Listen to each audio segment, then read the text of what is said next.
السلام علیکم ورحمۃ اللہ وبرکاتہ۔ جی تو پیارے بچوں، کیا حال ہے؟ ٹھیک ہے سب؟ بیٹا ہم آج اپنی اس کلاس کے اندر تختی نمبر 3 حروف مقطعات کو پڑھیں گے۔ حروف مقطعات یعنی ہم نے تمام حروف کو علیحدہ علیحدہ کر کے پڑھنا ہے، الگ الگ کر کے پڑھنا ہے۔ تو سب سے پہلے اپنے اس تختی میں جائزہ لیتے ہیں کہ کیا کیا چیز استعمال ہوئی ہے اور ہم نے اس کو کیسے کیسے ادا کرنا ہے۔ سب سے پہلے آپ دیکھیں گے کہ آپ کو کچھ لفظوں کے اوپر نا بیٹے مد نظر آئے گا، جیسے آپ کی اسکول کی کتابوں میں الف مدہ وہ ہوتا ہے نا، ویسے والا مد آپ کو کچھ لفظوں کے اوپر نظر آئے گا۔ تو جس لفظ کے اوپر مد آ جائے ہم نے اس کو لمبا کرنا ہے۔ کیا کرنا ہے؟ لمبا۔ اور اس کے بعد کچھ لفظوں کے اوپر آپ کو 3 چھوٹے چھوٹے الف ساتھ ملے ہوئے ملیں گے، اس کو بولتے ہیں شد۔ کیا بولتے ہیں؟ شد۔ شاباش۔ اور جس لفظ کے اوپر شد آ جائے ہم نے وہاں پہ 2-3 کام کرنے ہوتے ہیں، ٹھیک ہے؟ سب سے پہلا کام کیا کرنا ہے کہ ہم نے شد والے لفظ کو اس سے پہلے والے لفظ کے ساتھ ملانا ہوتا ہے۔ شد والے لفظ کو اس سے پہلے والے لفظ کے ساتھ ملانا ہوتا ہے۔ اس کے بعد ہم نے اس لفظ کو الگ سے دوبارہ پھر پڑھنا ہے، ٹھیک ہے بیٹے؟ یہ 2 کام ہو گئے۔ اور تیسرا ہم نے اس کے اوپر سختی کرنی ہے۔ کیا کرنا ہے؟ سختی کرنی ہے۔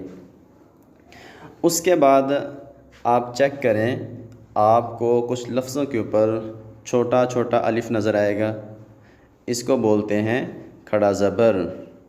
کیا بولتے ہیں؟ کھڑا زبر۔ شاباش۔ تو جس لفظ کے اوپر یہ کھڑا زبر آ جائے ہم نے اس کو بھی لمبا کرنا ہوتا ہے، لیکن زیادہ لمبا نہیں کرنا، ٹھیک ہے؟ چلیں اپنے سبق کا آغاز کرتے ہیں۔ اعوذ باللہ من الشیطان الرجیم، بسم اللہ الرحمن الرحیم۔ الف لام۔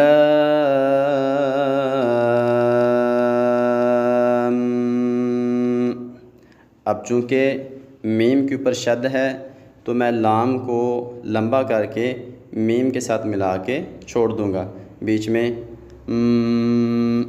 ایسے آواز پیدا کروں گا، اس کو بولتے ہیں غنہ۔ کیا بولتے ہیں؟ غنہ۔ پھر سے پڑھتے ہیں، لام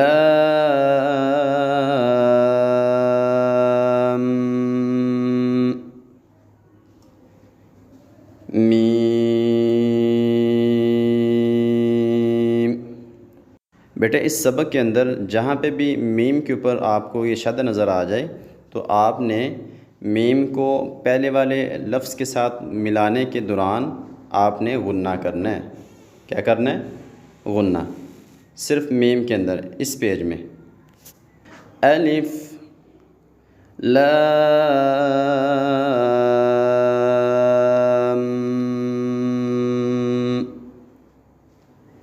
میم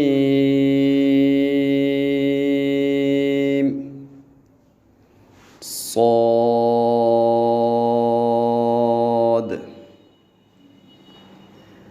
الف لام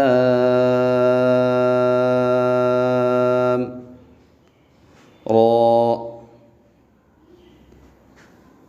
الف لام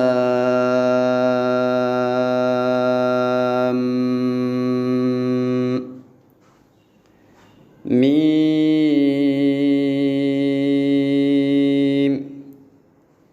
را کاف ہا یا عین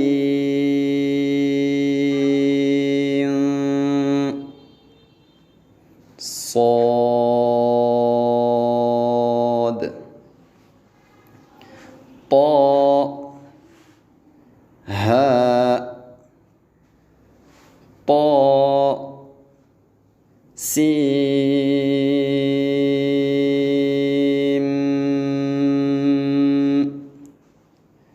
ميم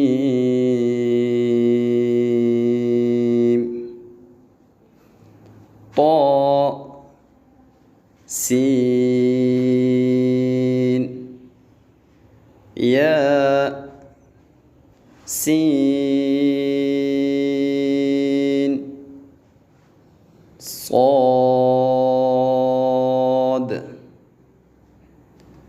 حاء ميم حاء ميم عين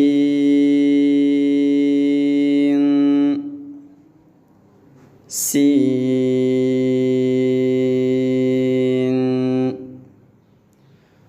قاف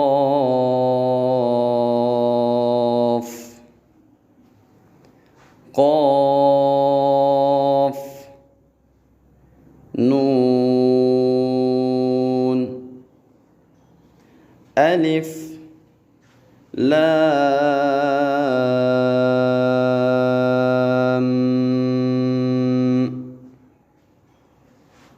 میم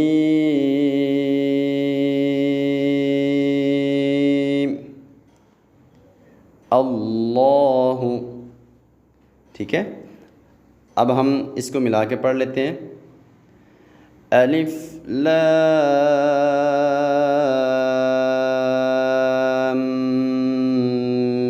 میم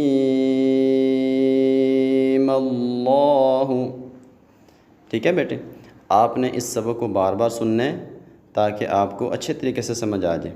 ٹھیک ہے، 2-4 بار نہیں بلکہ 5-10 بار اس کو سنیں تاکہ اچھے طریقے سے بیٹا آپ کی یہ تختی درست ہو جائے. چلیں، اوکے، اللہ حافظ.